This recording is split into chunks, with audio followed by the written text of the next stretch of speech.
갈아입을 옷 3일치, 또 세면 도구, 침낭, 수건, 운동화, 저녁에는 쌀쌀하니까 스웨터, 성경, 필기도구, 물병.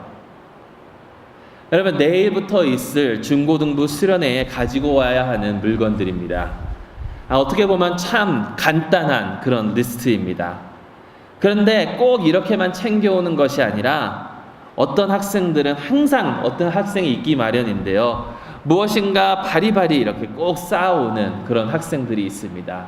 그 리스트에 없는 것, 아주 커다란 자기 몸집보다 더 큰 인형을 가지고 오는 학생들이 꼭 있는가 하면 베개를 정말 그냥 간단한 거 가지고 오면 되는데 엄청 큰 그런 한국의 옛날 그 죽부인만한 그런 베개를 가지고 오는 학생들도 꼭 있습니다.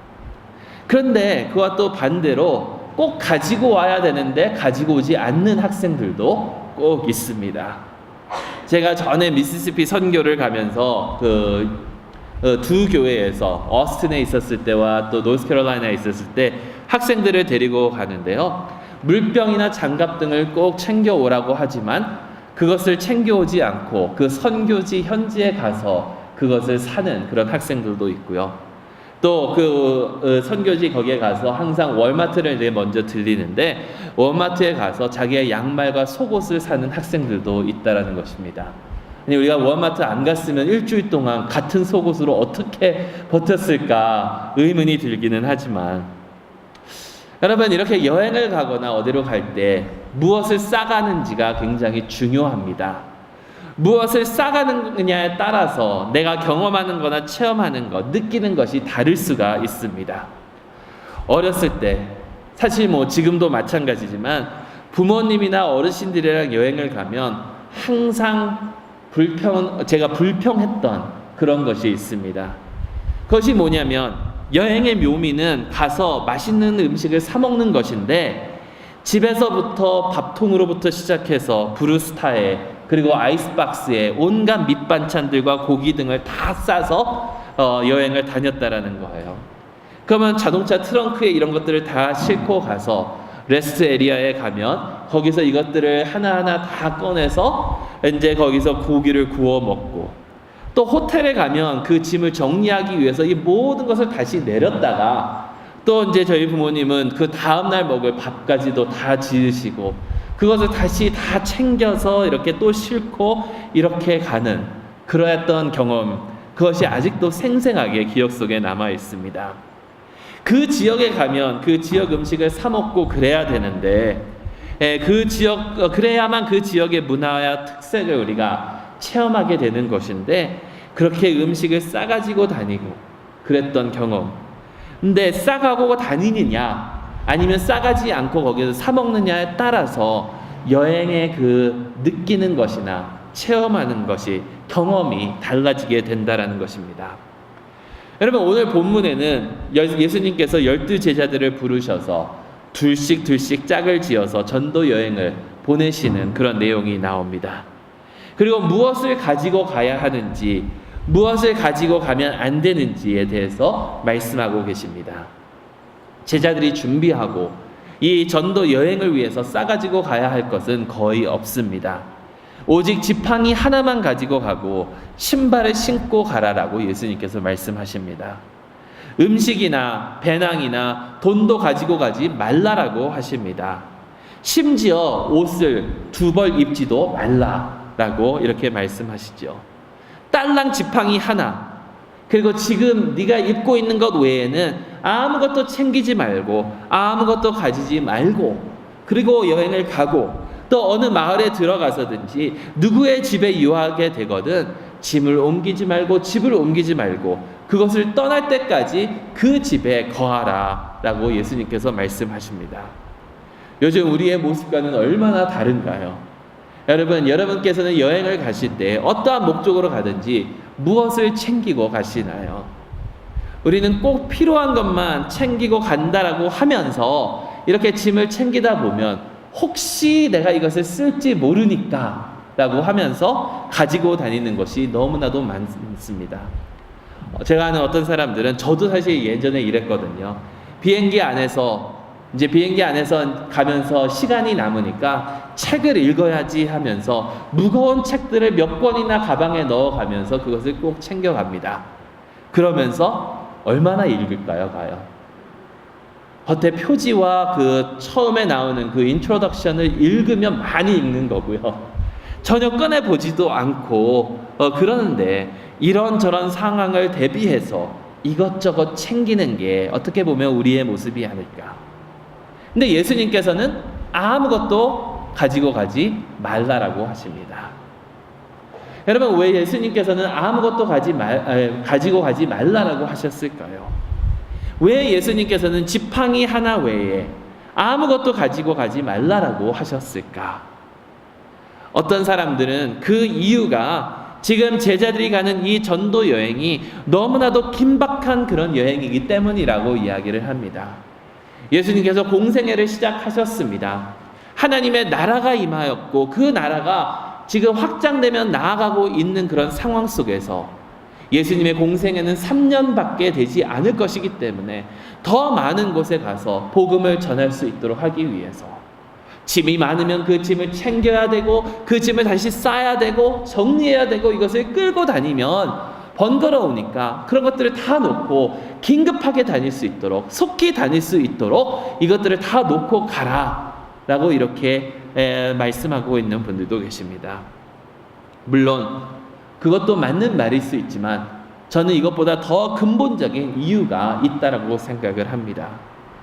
빨리 다녀야 하고 긴박하기도 하지만 더 근본적인 이유는 예수님께서 제자들로 하여금 아무것도 없는 그 상황 속에서 하나님을 전적으로 의지하는 것을 체험하게 하려 하시는 것이다 라는 것입니다.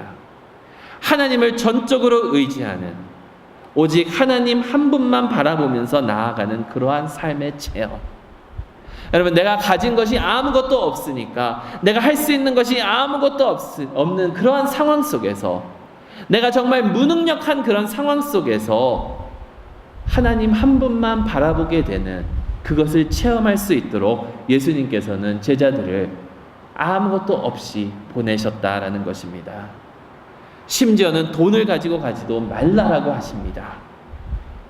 여러분, 사실 다른 것들은 아무것도 가지고 가지 않는다 하더라도 돈만 가지고 가면 얼마나 편할까요? 한국에 이런 말이 있죠. 뭐니 해도 머니가 최고다.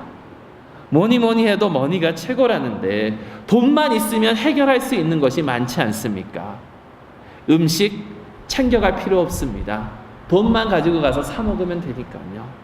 옷 그곳에 가서 사 입으면 되겠죠. 잠자리, 숙소 돈으로 다 얻을 수가 있습니다. 그렇게 되면 남에게 신세 지지도 않아도 되고 얼마나 좋겠습니까? 어디 묵을까? 무엇을 먹을까? 걱정하지 않고 사역을 하면 그 사역이 더 효율적으로 더 좋게 이루어지지 않을까요? 저희 교단에서 지금은 이제 큐바 선교를 하시는데 전에 니카라구아로 파송되셔 그 니카라구아에서 선교하셨던 전구 목사님, 그 목사님을 제가 찾아갔을 때 그 목사님이 하셨던 말씀이 있습니다. 선교의 중요한 사역 중 하나가 여러분 뭔지 아십니까? 거기 가서 돈 쓰는 게 중요한 사역 중에 하나라고 말씀하시더라고요. 왜냐하면 돈을 거기서 사용했을 때에 그 돈이 거기서 돌면서 경제가 살아난다라고 합니다. 저희가 유카탄에 갔었을 때 거기서 섬기고 계시는 카일 선교사님께서도 그런 말씀을 하시더라고요. 선교를 올 때 보통 우리가 티셔츠, 선교팀 티셔츠를 쫙 맞춰서 입고 가잖아요. 그 선교사님은 맞춰서 입고 오지 말고 여기에 현지에서 일하고 있는 사람에게 그것을 부탁하면 그 사람이 그것을 만들게 되고 그 사람이 돈을 얻게 되고 또 그 사람이 거기서 돈을 쓰면서 그것의 경제가 살아난다 라는 그런 말씀을 하시더라고요.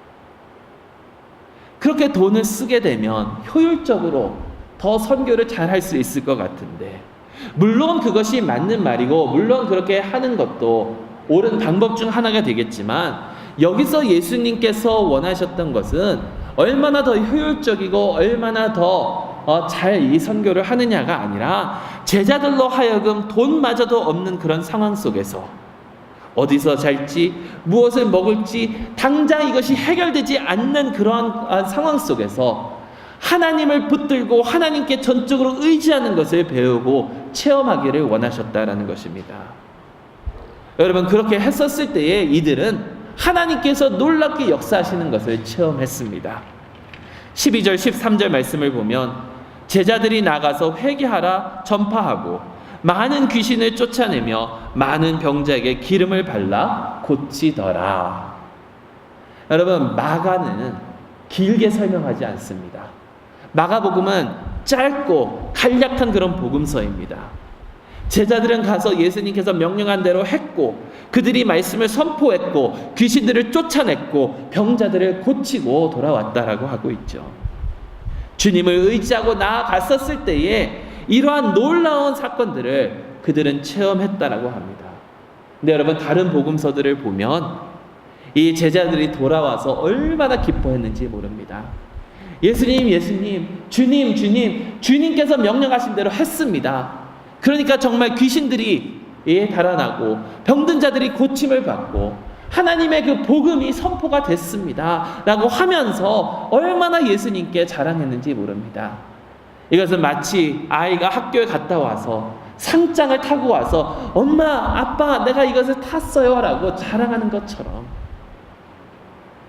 여러분, 이렇게 모든 것을 내려놓고 내가 아무것도 가진 것이 없기 때문에 내가 할 수 없음을 인정하고, 그렇기 때문에 주님 한 분만 바라보며 나아갈 때 우리는 주님의 크신 역사를 체험할 수 있으리라 믿습니다.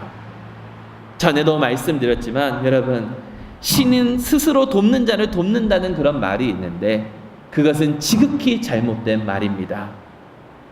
신은 스스로 돕는 자를 돕는 것이 아니라 우리의 하나님은 나의 무능력함을 인정하고 내가 아무것도 아닌 것을 인정하면서 주님 앞에 나아올 때 주님께서 도와주신다라는 것입니다. 나는 가진 것이 아무것도 없습니다. 나는 아무것도 아닙니다. 정말 주님 앞에 모든 것을 내려놓고 내가 벌거벗은 심정으로 주님 앞에 나아갈 때에 주님께서 역사하신다라는 것입니다. 다 내려놔야 됩니다. 육체적인 것, 물질적인 것 뿐만이 아니라 나의 영적인 것, 정신적인 것마저도. 여러분, 여기에는 나의 자아도 포함이 되어 있고 나의 자부심도 포함이 되어 있고 이런 것마저도 내려놓아야 된다라는 것입니다. 11절 말씀에 어느 곳에서든지 너희를 영접하지 아니하고 너희 말을 듣지도 아니하거든 거기서 나갈 때에 발 아래 먼지를 떨어버려 그들에게 증거로 삼아라. 여러분, 이 말씀은 여러 가지 의미로 해석될 수 있겠지만 여기서 저희가 함께 보고자 하는 것은 결코 이 세상이 나를 받아주지 않는다 하더라도 나를 받아주는 것조차도 내려놔야 된다라는 것입니다. 여러분, 사람은 다 누군가에게 영접받기를 원하고 누군가가 나를 받아줬으면 하는 그러한 마음이 다 있다라는 것입니다. 요즘에는 어르신들도 많이 하는 것 같은데 그 얼굴책 페이스북을 보면 항상 이렇게 누군가가 친구 신청이 이렇게 들어옵니다. 근데 페이스북은 내가 이 사람과 친구하기 싫어서 그것을 지워버려도 저 사람이 나를 받아줬는지 안 받아줬는지 못 받는지 알지 못합니다. 근데 한국에 예전에 그 싸이월드라고 있었거든요. 그거는요 확실하게 알려줘요. 누가 나를 받아줬으면 친구 신청을 받아줬으면 받아줬다라고 알려주고 누가 나를 거부했으면 거부했다라고 알려줍니다. 전에 아는 친구와 함께 이제 집에 있다가 그 친구가 컴퓨터로 이렇게 계속 뭘 보는데요, 이메일이 하나 날라왔더라고요. 그 이메일이 무엇이냐면 얘가 어느 여자아이한테 관심이 있어서, 교회 여자아이한테 관심이 있어서 이제 친구 신청을 한 거예요. 그거 친구 신청을 딱 했는데 이메일이 딱 날라왔는데 뭐라 그러냐면 X 안 받아줬습니다. 얼마나 그때 낙심하던지 얘가. 여러분, 누군가가 나를 받아주는 것, 이것은 우리가 모두가 원하는 그런 것인데 심지어 나를 누군가 받아주지 않고 나를 배척하고 나를 버리고 나를 리젝트했다 하더라도 그러한 것마저도 내려놓을 수 있는 그러한 자세가 돼야 된다라는 것이죠. 내 자존심마저도 내려놓아야 한다라는 것입니다. 이렇게 모든 것을 내려놓았을 때에 아무것도 없는 나, 아무것도 아닌 나 가운데 주님께서는 역사하신다라는 것입니다. 모든 것을 내려놓고 오직 주님 한 분만 의지하고 주님의 역사를 체험할 수 있는 저희 모두가 될 수 있기를 주님의 이름으로 축원합니다. 근데 여러분, 이것을 반대로 이야기하면요, 우리가 주님의 역사를 체험하지 못하는 그 이유, 주님의 역사를 체험하지 못하는 그 이유는 내가 다 내려놓지 못하고 있기 때문이라는 것을 알아야 됩니다. 모든 것을 내려놓아야 주님께서 역사하시는데 그 역사를 체험하지 않는 그 이유는 내가 모든 것을 내려놓지 못했기 때문이다라는 것이죠. 그렇다면 여러분이 그리고 우리가 아직 내려놓지 못하는 부분들이 무엇입니까? 내가 아직도 주님을 의지한다고 하면서도 내가 붙들고 있는 그것이 도대체 무엇이냐라는 것입니다. 어떤 사람에게는 돈입니다. 아까도 말씀드렸지만 뭐니 해도 머니니까. 이 세상을 살면서 돈처럼 중요한 것이 있을까요? 그렇기 때문에 내려놓지 못하는 것이 아닙니까? 그리고 그렇기 때문에 너무도 돈 얘기만 나오면 예민하게 반응하는 것이 저희가 아닐까요? 지난 연합 부흥회 때 한국에서 오셨던 그 강사 목사님께서 이런 말씀을 하셨습니다. 교회 교인과 대화를 나누셨대요. 왜 이 목사님께서는 11조를 그렇게 강조하시는가? 성경에 보면 신약시대에 와서는, 사도시대에 와서는 11조라는 말이 없는데 왜 11조를 강조하시느냐? 그 목사님께서 이렇게 대답하셨다라고 합니다. 여러분, 11조는 하나님께 드리면서 하나님께서 나의 왕이십니다라는 것을 고백하는 것입니다. 왕에게 바치는 것이 11조예요. 그러니까 왕이 나의 왕이 아니다라고 하면 11조를 안 바치는 거예요. 근데 그 목사님께서 왜 사도시대에는 11조가 없는지 아느냐? 여러분, 사도시대에는 무엇을 드리는지 아십니까? 11조가 아니면 얼마를 드려야 되는지 아세요? 사도행전 2장 얼마를 드렸나요? 전부 다 드렸습니다.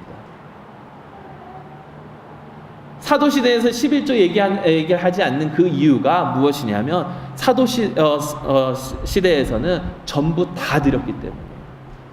각자 자기가 가진 모든 것을 팔아서, 그러면 아나니아와 삽비라의 이야기를 기억하시죠? 그들은 절반을 드렸습니다. 그리고 거짓말했기 때문에 죽음을 당했죠.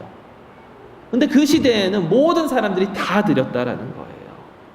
그러면서 이 목사님께서 하신 말씀이 저도 너무 은혜가 됐는데, 물질의 축복을 하나님께서 11조의 복과 연관시켜서 말씀하여 주셨거든요. 근데 그 물질의 복은 11조에 대해서 신경 쓸 때 오는 것이 아니라 10의 9에 대해서 내가 신경 쓸 때 온다라고 말씀하시더라고요. 11조는 하나님 것이니까 드리고 나머지 10의 9는 하나님께서 나에게 관리하도록 맡겨주신 것이니까 그것만 잘 관리하면 된다라고 말씀하시더라고요.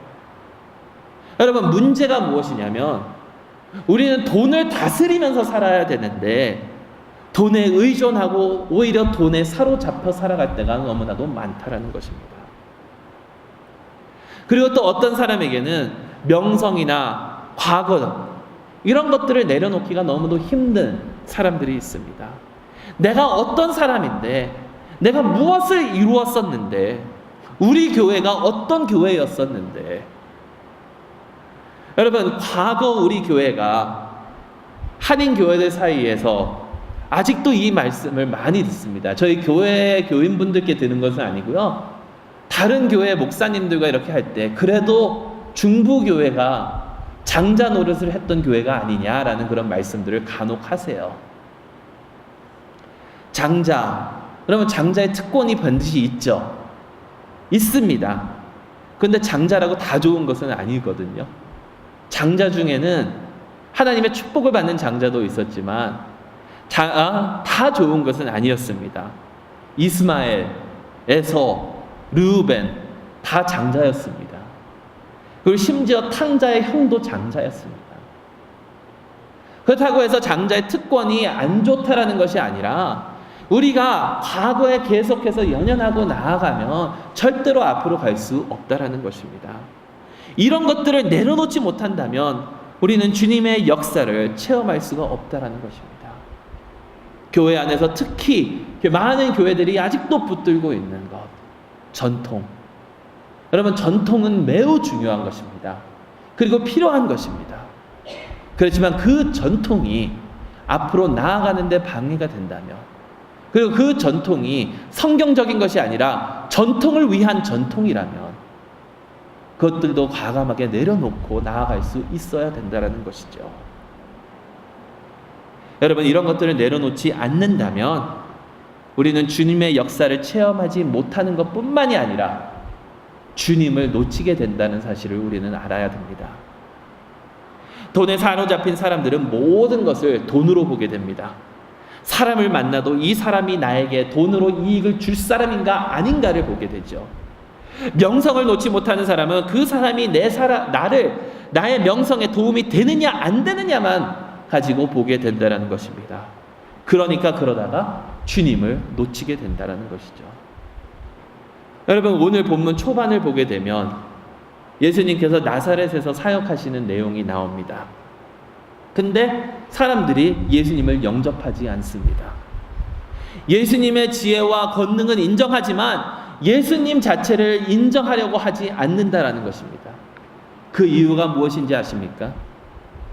그들은 자기들이 생각하고 있는 예수가 어떠한 사람이라는 그 미리 생각하고 있었던 그것 때문에 3절 말씀에 이 사람이 마리아의 아들 목수가 아니냐, 야고보와 요셉과 유다와 시몬의 형제가 아니냐, 그 누이들이 우리와 함께 있지 아니하냐 하고 예수를 배척한지라.